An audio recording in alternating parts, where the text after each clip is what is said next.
Hello বন্ধুরা, কেমন আছো তোমরা সবাই? আশা করি অনেক অনেক ভালোই আছো।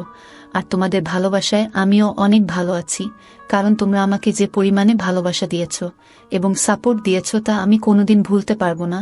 তাই তোমাদেরকে মজা দেওয়ার জন্য আবারও একটি নতুন গল্প নিয়ে হাজির হলাম। গল্পটি শোনার মতো, আশা করি তোমাদের দাঁড়িয়ে যাবে এবং তোমরা হাতের কাজ করতে সবাই হেডফোন নিয়ে বসে যাও। যদি আমার গল্প শুনে মজা পাও তাহলে অবশ্যই আমার চ্যানেলটি সাবস্ক্রাইব করবে। তো চলো বন্ধুরা, আমরা কথা না বাড়িয়ে আসল গল্পে চলে যাই। আজকেই আমার বিয়ে হয়েছে। আমার বিদায়ের সময় মা আমাকে ডেকে বললেন, চামেলি, বিয়ের রাতে স্বামীকে তোর কাছে আসতে দিবি না, কারণ সে যদি তোর কাছে আসে তাহলে তাকে ছেড়ে দিয়ে দেবে। তাই মনে রাখিস, তোর স্বামী যেন তোকে ছুতে না পারে। আমি অবাক হয়ে মায়ের দিকে তাকালে মা বললেন, শোনো, আপাতত যতটা পারিস স্বামীর থেকে দূরে থাকবি। কিন্তু মা, সে কি মানবে? কতদিন অপেক্ষার পরে মোহিত আমাকে পেয়েছে, তাই আমার কাছে না এসে সে কি মানবে? তারপরে মা আমাকে এমন কথা বললেন যে আমি কেঁপে উঠলাম। আমি বললাম, মা, তোমার আমাকে বিয়ে দেওয়া উচিত হয়নি। মোহিতের জীবন নষ্ট করার আগে তোমার একবার ভাবা উচিত ছিল। মোহিত যখন এই সত্যটা জানতে পারবে তখন তার সবকিছু শেষ হয়ে যাবে। তুমি এটা ভালো করনি। আমার চোখে পানি চলে এলো। মা, তুমি আমার কাছে এই সত্যটা কেন লুকিয়ে রেখেছিল? মা বললেন, মোহিতের রাগের কারণেই এই বিয়ে হয়েছে। আমি প্রথম এই বিয়েতে না করেছিলাম, কিন্তু ওরা যখন মানল না তখন আমিও ভাবলাম, যাক, তোরও সংসার হবে, হয়তো সময়ের সাথে সাথে তোর জীবনেও সুখের রঙে ভরে উঠবে। কতদিন তুই এই বাড়িতে এইভাবে বসে থাকবি? এখন আমি কি করব? মন খারাপ করে শ্বশুর বাড়িতে গেলাম। এখানে এসে আমি সেটাই করলাম যেটা মা বলেছিল। আমার স্বামীকে আমার কাছে আসতে দেইনি। বিয়ের রাতে সে ঘরে এসে বিছানায় বসে আমার সৌন্দর্যের প্রশংসা করল। তারপরে আমার হাতটা ছোঁয়ার সাথে সাথে আমি তাকে সরিয়ে দিলাম। মোহিত অবাক হয়ে আমাকে এর কারণ জিজ্ঞেস করলে আমি কাঁদতে শুরু করলাম, কিন্তু কারণটা বললাম না আমি। তারপরে একদিন আমার স্বামী মোহিত আমার সব গোপন বিষয়টি জানতে পেরে গেল। আমি লজ্জায় কাউকে মুখ দেখাতে পারলাম না, কারণ আমার মধ্যে বউ হওয়ার। আমি মোহিতের রুমে বিছানায় বসে আছি, আর সে অবাক হয়ে আমার দিকে তাকিয়ে আছে। আমার অনেক দুর্বল মনে হচ্ছে। আমি বরফের মতো একদম জমে গেছি। আমি অনুভব করতে পারছি সামনে বসা আমার স্বামীর নজর আমার শরীরের দিকে। সে বলতে থাকলো, কি বিষয় চামেলি, এই বিয়েতে কি তোমার মতো ছিল না? আমি চোখ তুলে তাকে দেখে অনেক কষ্টে চোখের পানি ধরে রেখেছি। আমার শরীরটা কেমন করছে। মোহিত আমাকে অনেক রাগী আওয়াজের কারণ জিজ্ঞেস করল, কিন্তু আমি চাইলেও আসল কারণটা বলতে পারছি না। সে আবার গম্ভীর কণ্ঠে আমাকে জিজ্ঞেস করল, চামেলি, তোমাকে কিছু জিজ্ঞেস করেছি তো? তার এমন আওয়াজে আমি আতঙ্কিত হয়ে অনেক কাঁদতে শুরু করি। কিন্তু আমার সামনের লোকটা মনে হয় প্রতিজ্ঞা করেছে যে সে উত্তর না পেলে আমাকে ছাড়বে না। মোহিত আবার উচ্চকণ্ঠে বলল, তোমার কান্না থামাও আর আমাকে বিষয়গুলোর কারণ বলো। তুমি যদি ভাবো তোমার এই কান্না দেখে আমি গলে যাব আর আজ রাতে তোমার ধারে কাছে আসব না, তাহলে এই ভুল ধারণা তোমার মন থেকে বের করে নাও। এটা বলেই সে আমার কাপা হাতটা ধরল। আমি হাতটা ছাড়িয়ে নেওয়ার চেষ্টা করতেই সে আমার আরো কাছে এসে বলল, চামেলি, তুমি কি আমার পরীক্ষা নিচ্ছ? আমি কি অন্যায় করেছি যে তুমি এইভাবে আমার থেকে দূরে সরে যাচ্ছ? আমাকে তোমার কাছেও আসতে দিচ্ছে না। আজ আমাদের বিয়ের রাত। বিয়ে নিয়ে ছেলে ও মেয়েদের মনে কত স্বপ্ন থাকে, আর তুমি আমাকে তোমার কাছে আসতেই দিচ্ছে না? অন্তত আমাকে এর কারণটা বলো, হয়তো আমি তোমার সমস্যার সমাধান করতে পারবো। চামেলি, আমি কোনো দেব না যে মেয়েটি আমার জন্য সব দিক দিয়ে ঠিক আছে। আমি কি কেবল তাকে দেখি থাকবো? আমি অনেক কষ্টে এই সময় পার করেছি। আমি সবসময় তোমার সাথে থাকার স্বপ্ন দেখেছি। আস্তে আস্তে মোহিতের কথা বলার ধরন নরম হয়ে উঠতে শুরু করে। সে আমার মুখের উপরে থাকা চুলের দিকে গরম গরম চোখে তাকিয়েছিল, আর আমার শরীরটা কেমন যেন করছিল। আজ তাকে যত কঠিন মনে হচ্ছে, তাকে থামানো আমার পক্ষে অনেক কঠিন। কিন্তু আমি অসহায়। আমার মা আমাকে যে কথা বলেছে তা যদি মোহিত জানত, তবে আমাকে ছেড়ে দিয়ে দিত। মোহিত আমার মুখ দেখার জন্য একটি চেইন দিল। সেটা পরানোর সময় তার হাত আমার শরীরে পড়েছে, আর আমার সব শরীর কেমন যেন করছে। আমি তাড়াতাড়ি তার হাতটা সরিয়ে দিয়ে আমিও পিছনের দিকে সরে এসে বললাম, মোহিত, আমাকে বোঝার চেষ্টা করো, প্লিজ, আমাকে 1 মাস সময় দাও। আমি অনুনয় বিনয় করেছিলাম, কিন্তু মোহিত কোনো কিছু শুনল না। সে কিছু শোনার মুডেই ছিল না। সে বলল, আমাকে কারণটা বলো। না হলে আমি অন্য কিছু করব। তোমার কাছ থেকে আমার অধিকার আদায় করে নিলেও তুমি আমাকে কিছুই বলতে পারবে না। সেও সম্ভবত প্রতিজ্ঞা করেছিল আমার কথা না শোনার, কিন্তু আমি জানতাম মোহিতের সাথে এই সম্পর্কটা আমার জন্য কি নতুন বিপদ নিয়ে আসতে চলেছে, কিন্তু আমি তাকে আটকাতেও পারছি না। যতই সে আমার কাছাকাছি আসছিল ততই আমার অবস্থা খারাপ হয়ে যাচ্ছিল। আমি এতটাই টেনশনে ছিলাম যে বিছানায় জ্ঞান হারিয়ে পড়ে যাই। মোহিত চামেলি চামেলি বলে ডাকছিল, আর আমার হাত ধরে ডাকছে। হয়তো ওর ধারণা ছিল না যে আমি জ্ঞান হারিয়ে যাব। হয়তো আমি জ্ঞান হারিয়ে ফেলেছি, কারণ মায়ের সেই কথা আর তার উপর স্বামীর সেই দাবিগুলোর চাপ। আমি চাইলেও আমার স্বামীকে আমার কাছে আসতে দিতে পারিনি। এমন নয় যে আমার জীবনে অন্য কোনো পুরুষ ছিল। আমি মোহিতকে অনেক পছন্দ করতাম। এটাও নয় যে অতীতে আমার সাথে এমন কোনো ঘটনা ঘটেছিল যে আমার গোপন রহস্য ফাঁস হয়ে যাওয়ার ভয় পাব। কিন্তু আমার যে সমস্যা সেটা কম মেয়েদেরই থাকে। যখন জ্ঞান ফিরল তখন আমি হাসপাতালের বেড়ে।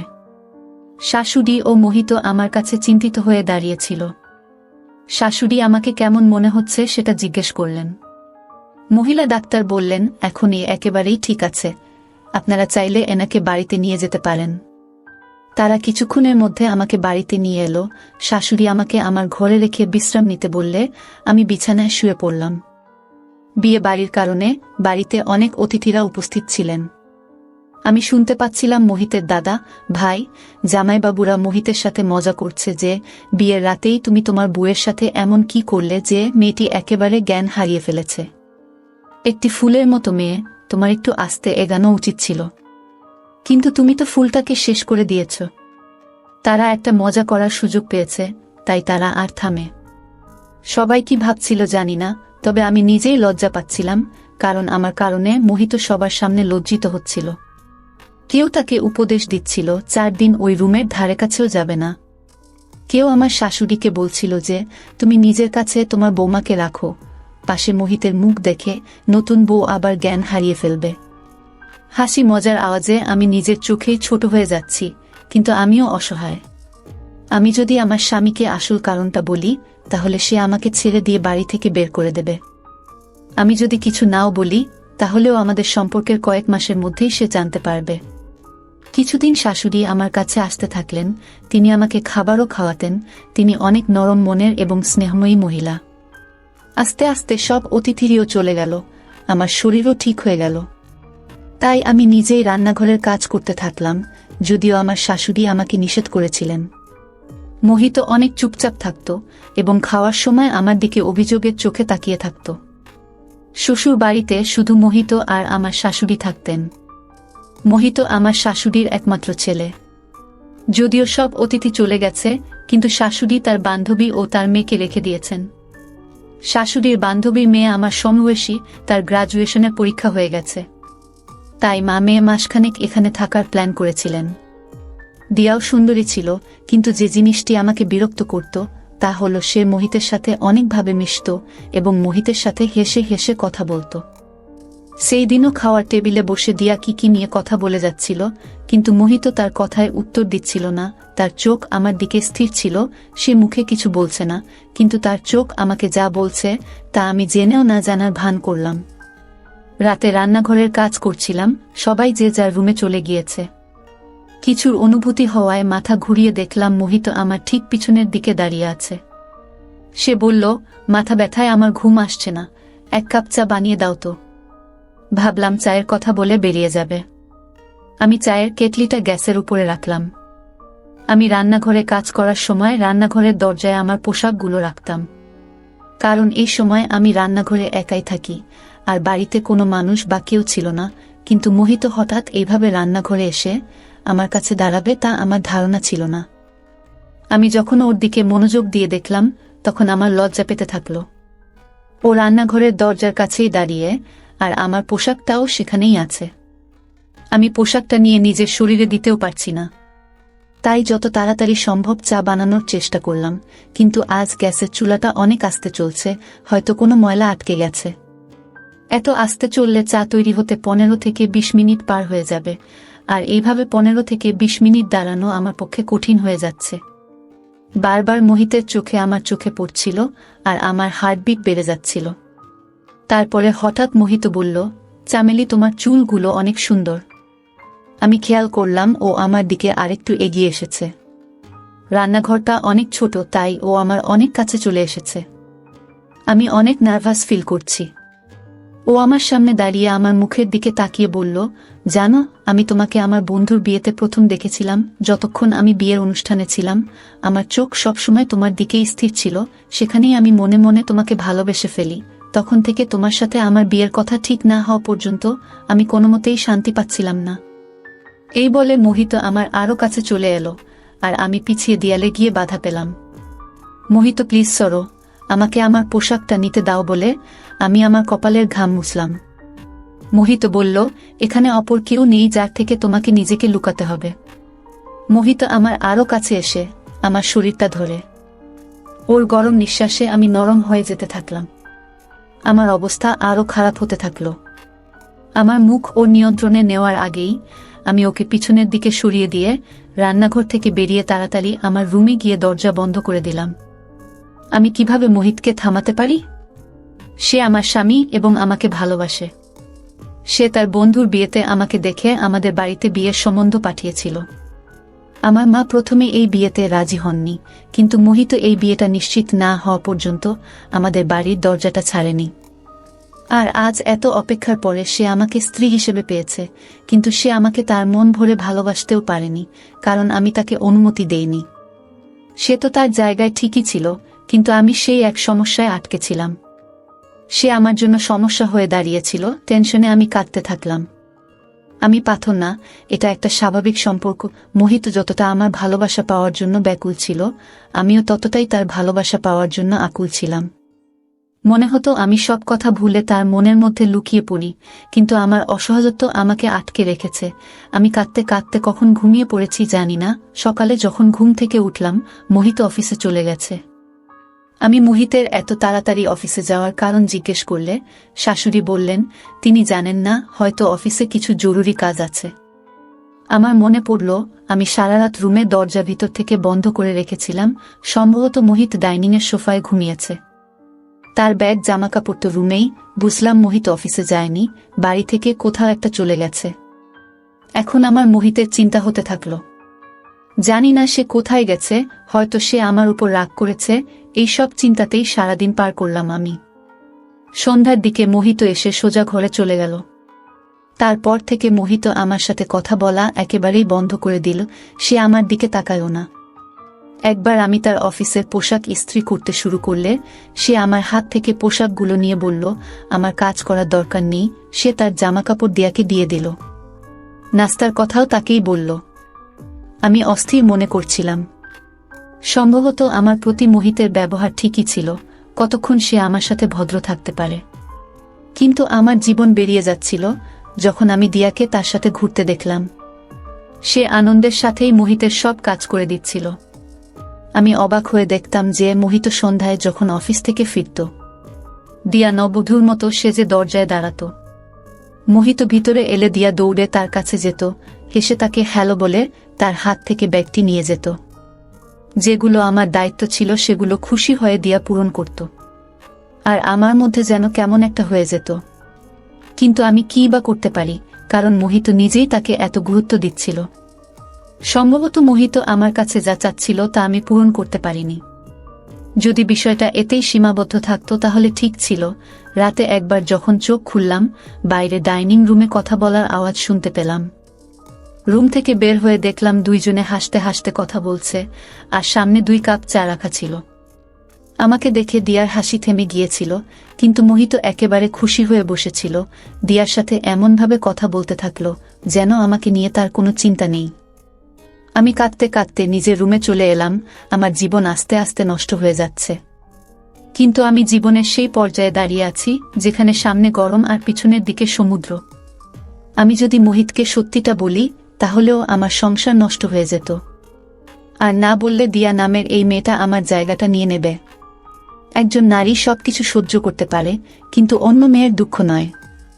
আমার আর মোহিতের মধ্যে যা থাকুক, আমি চাই না দিয়া আমাদের মাঝে আসুক। তাই আমি শাশুড়িকে বললাম যে দিয়া এখানে এসেছে অনেক দিন হয়ে গেল, সে কবে যাবে? যদিও দিয়ার মা চলে গেছে অনেক দিন হলো। দিয়া এই বলে থেকে গেছে যে আমি আর কিছুদিন এখানে থাকতে চাই। শাশুড়ি বললেন, আমিও তাকে বলেছি যে তুমি এসেছ অনেক দিন হয়ে গেল, এখন তুমি তোমার বাড়িতে যাও। সেও যেতে চায়, কিন্তু মোহিত তাকে যেতে দেয়নি। এটা শুনে আমার মনে হলো কেউ যেন আমার মনটা ধরেছে। মোহিত কেন তাকে যেতে দিতে চায় না? একবার রান্নাঘর থেকে বেরিয়ে দেখি দুইজনে ড্রয়িং রুমে গল্প করছে। আমি দরজায় দাঁড়িয়ে যা শুনলাম তা আমার মন উড়িয়ে দিল। আগে জানতাম না যে দুইজনের মধ্যে কি চলছে, কিন্তু আজ এই রহস্যের উপর থেকেও পোশাক সরে গেল। আমি এই ভুল ধারণার মধ্যে ছিলাম যে মোহিত আমাকে ভালোবাসে, কিন্তু বাস্তব হয়তো অন্য কিছু। কারণ আমি যা শুনেছিলাম তাতে বুঝতে পারলাম যে আমার স্বামী আমাকে ভালোবাসে না। এই বিয়েটা মনে হয় সে বাধ্য হয়ে করেছে, নইলে তো সে শুধু দিয়াকেই ভালোবাসত। আর দিয়াও এখানে থেকেছে শুধু তার কথায়। আমি কাঁদতে কাঁদতে আমার রুমে চলে এলাম। রাতের খাবারও খাইনি। আমার শাশুড়ি এসে জিজ্ঞেস করলেন, তুমি কেন খাবে না? আমি মাথা ব্যথার অজুহাত দিয়ে মাঝ রাত অবধি কান্নাকাটি করে পার করে দিলাম। রাত 2টার দিকে ড্রয়িং রুম থেকে আস্তে আস্তে আওয়াজ আসতে থাকল। রুম থেকে বেরিয়ে এসে দেখি ড্রয়িং রুমের দরজা বন্ধ। ড্রয়িং রুমের জানালা দিয়ে তাকাতেই অবাক হয়ে উঠলাম আমি। দিয়া মোহিতের সাথে বসে আছে। চোখ বড় বড় হয়ে গেল এবং আমার শরীরটা কেমন করতে থাকল। আমি ঘামে ভিজে গেছি। ঈশ্বরকে ধন্যবাদ জানালাম যে আমি যা দেখেছি তা স্বপ্ন ছিল। আমি উঠে তাড়াতাড়ি ঘর থেকে বেরিয়ে ড্রয়িং রুমে গিয়ে দেখলাম মোহিত তার ল্যাপটপে কিছু কাজ করছে। আমি কাঁদতে কাঁদতে তার কাছে বসলাম। সে আমাকে দেখে কিছুটা বিরক্ত হয়ে জিজ্ঞেস করল, কি ব্যাপার, তুমি আবার কাঁদছো কেন? আমি বললাম, মোহিত, তুমি আজকের পর দিয়ার সাথে কথা বলবে না। আমার কথা শুনে প্রথমে সে কিছুক্ষণ আমার দিকে তাকিয়ে রইল, তারপরে ল্যাপটপ বন্ধ করে বলল, কথা বলবো না কেন?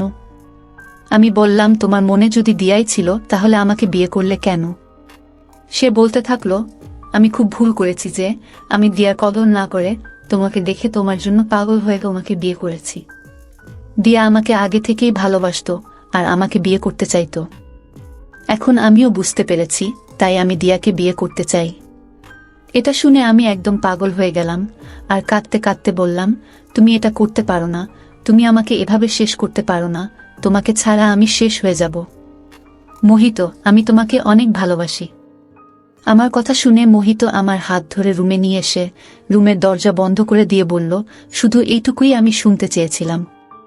আমি জানতাম তোমার মধ্যে মন আছে, তাই আমি দিয়াকে অনুরোধ করেছিলাম এই নাটকটা করতে। চামেলি, দিয়া আমার নিজের বোন। মায়ের বান্ধবীর কোনো সন্তান নেই, তাই মা দিয়াকে তাকে দিয়েছিলেন। এটা আমার জন্য একেবারে নতুন, আমি জানতাম না। তখন মোহিত বলল যে তুমি আমাকে দূরে পাঠিয়ে দিয়েছিলে, যেটা আমাকে অনেক কষ্ট দিয়েছে। আমি ভেবেছিলাম তুমি হয়তো অন্য কাউকে ভালোবাসো, তাই আমার থেকে দূরে থাকার অজুহাত খুঁজতেছি। আমি দিয়ার সাথে মিলে এই নাটকটি করেছি, আর আজকে তোমার অভিব্যক্তি আমাকে আনন্দ এবং শান্তিতে ভরিয়ে দিয়েছে। মোহিত আমার কাছে আসতে থাকলো, এত কাছে যে সে আমাকে তার সাথে নিল। মোহিত অন্য কণ্ঠে বলল, চামেলি, তোমার মন থেকে সব ভয় দূর করে দাও। আমি তোমার স্বামী, আমি তোমাকে অনেক ভালোবাসি, তোমাকে কখনোই কষ্ট দেব না। এইবার আমি তাকে আর আটকাতে পারলাম না, কারণ আমি আমার ভালোবাসা প্রকাশ করে দিয়েছি। সারা রাত এই ভয়ে পার করলাম যে যেদিন মোহিত আমার সত্যিটা জানবে সেই দিনই হবে এই বাড়িতে আমার শেষ দিন। যাই হোক, আমার আদর পেয়ে মোহিত অনেক খুশি। কিছু দিন পরে দিয়াও ফিরে গেল, কিন্তু আমি সবসময় ভয়ে ভয়ে থাকতাম যে মোহিত যখন আমার সত্যটা জানতে পারবে তখন আমার কি হবে। মাত্র কয়েক মাস হয়েছে আমাদের বিয়ে। একদিন খাওয়ার সময় আমার শাশুড়ি বলতে শুরু করলেন, মোহিত, যত তাড়াতাড়ি সম্ভব আমাকে নাতিপুতির সুখ বসো না। তুই আমার একমাত্র ছেলে, আর আমি তাড়াতাড়ি দাদি হতে চাই। এই নির্জন বাড়িতে ছোট বাবুর কান্নার আওয়াজ। একটা শোনা মাত্রই আমার হাত থেকে প্লেট পড়ে গেল। আমি তাড়াতাড়ি প্লেটটা তুলে নিলাম। মোহিত আমার দিকে তাকিয়ে বলল, কি ব্যাপার চামেলি, তুমি টেনশনে আছো মনে হচ্ছে। আমি তাকে কি উত্তর দেব? আমি চুপচাপ রইলাম দেখে মোহিত হেসে তার মাকে সান্ত্বনা দিয়ে বলল, মা, এত তাড়া কিসের? তুমি তাড়াতাড়ি সুখবর পাবে, কিন্তু আমার শাশুড়ির যেন খুব ইচ্ছা, এবং হয়তো তার ইচ্ছা স্বাভাবিক। তার মাত্র 2টি সন্তান, তার মধ্যে দিয়াকে তিনি তার বান্ধবীকে দিয়েছিলেন, তার কাছে শুধু মোহিত ছিল। এই বাড়িটি বহু বছর ধরে ফাঁকা পড়ে আছে, সেজন্যই তার বাবুর নেওয়া অনেক ইচ্ছা। তার মায়ের বারবার বলার জন্য মোহিত আমাকে একজন মহিলা ডাক্তারের কাছে নিয়ে গেলে তিনি অনেক টেস্ট লিখে দিলেন। আমি অনেক অস্থির ছিলাম, এসব কিছু ঠিক হচ্ছিল না। আমি ভয়ে ভয়ে মোহিতকে বললাম, মায়ের বাবু নেওয়ার এত ইচ্ছা কেন? মোহিত আমার হাত ধরে বলল, চামেলি, বাবু আমারও অনেক পছন্দ, আমি শুধু চাই সৃষ্টিকর্তা যেন আমাকে একসাথে দুটো বাবু দেন। মোহিতের দুটি সন্তানের কথা আমার মনকে কষ্ট দেওয়ার জন্য যথেষ্ট। আমার মা আমাকে যে সত্যিটা বলেছিলেন, আমি জানতাম আমি মোহিতকে এই সুখ কখনো দিতে পারবো না, আর যেদিন মোহিত এটা জানবে সেদিনই হবে এই বাড়িতে আমার শেষ দিন। সে কখনই আমাকে এটার সাথে মেনে নেবে না। তারপরে আল্ট্রাসাউন্ড করার সময় যেভাবে ডাক্তার একবার আমার মুখের দিকে একবার আল্ট্রাসাউন্ড স্ক্রিনের দিকে তাকাচ্ছিল, তাতে যেন আমার মন আমার শরীর থেকে বেরিয়ে যাচ্ছিল। আমার চোখ থেকে পানি পড়তে থাকল। আমি ডাক্তারকে অনুরোধ করলাম আমার স্বামীকে এই সম্পর্কে কিছু না বলার জন্য, কিন্তু তিনি বলতে থাকলেন, আমাদের এই ক্ষমতা নেই, আর আমি না বললেও অন্য কোনো আল্ট্রাসাউন্ডের লোক এই কথা বলবে, তুমি বেশিক্ষণ লুকিয়ে রাখতে পারবে না। সবচেয়ে ভালো হয় তুমি নিজেই তোমার স্বামীকে সত্যিটা বলো। আমি তাকে অনুনির্বিনয় করতে থাকলাম যে আমার সংসার শেষ হয়ে যাবে, কিন্তু হয়তো আমার কপাল খারাপ। রিপোর্ট মোহিতের কাছে পৌঁছে গেল।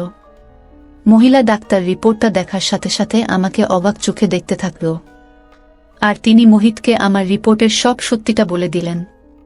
আমি পাথরের মতো বসে রইলাম, মোহিত আমার সত্যিটা জেনে গেছে। মোহিতের পরিবর্তন হয়ে যাওয়া চেহারা দেখে আমার জীবন বেরিয়ে যাচ্ছিল।